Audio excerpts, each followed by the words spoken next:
morning guys, it's me again, Leticia's Kitchen. For today's vlog guys, magluluto ako ng beef curry. So bali ito yung beef na naka-vacuum pack, naka-frozen ito guys, ganyan.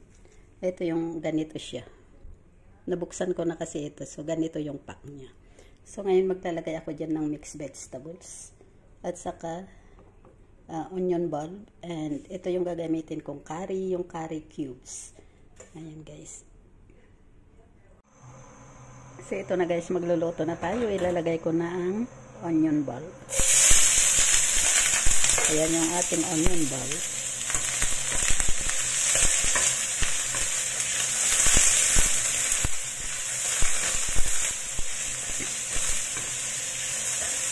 I-fry lang natin yan hanggang sa lumabas yung aroma ng ating onion.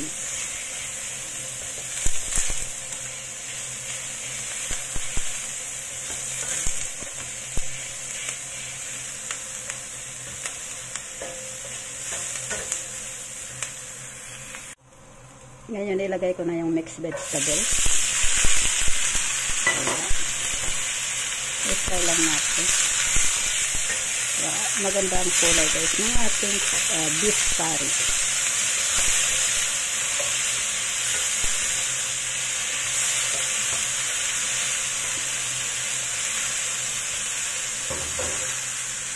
Ngayon, ilagay ko na rin ang beef. Ito yung beef na kinat ko kanina.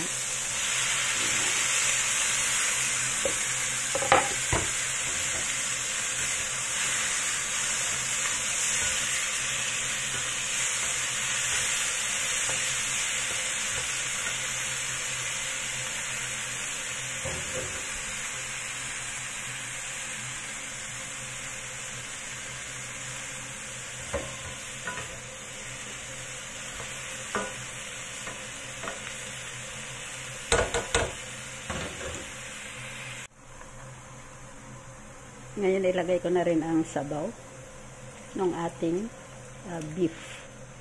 Ayan na guys, yung sabaw ng beef kanina na kinat ko. Ayan din ang gagamitin natin sa ating beef curry. So ayan guys, pakuluan lang natin.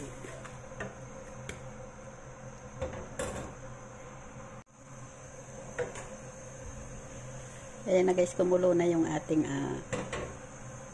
ingredients, yung ating beef. So ngayon ilagay na natin ang curry cubes. So ito yung gagamitin ko, yung naka-cubes lang siya guys. Kasi wala ako yung chicken curry powder. So yung naka-cubes ang gagamitin ko. Ayan.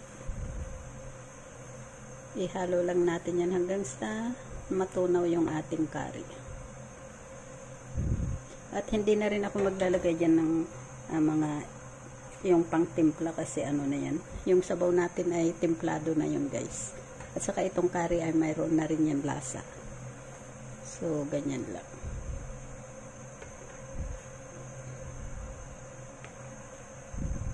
Ayan, pakuluan lang natin.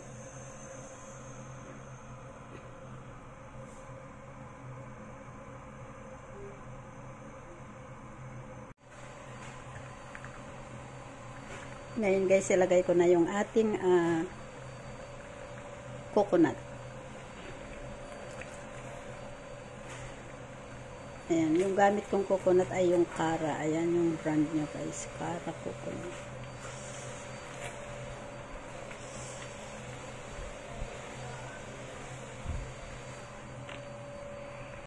So ayan na guys yung ating curry. Ayan, masarap na yan guys.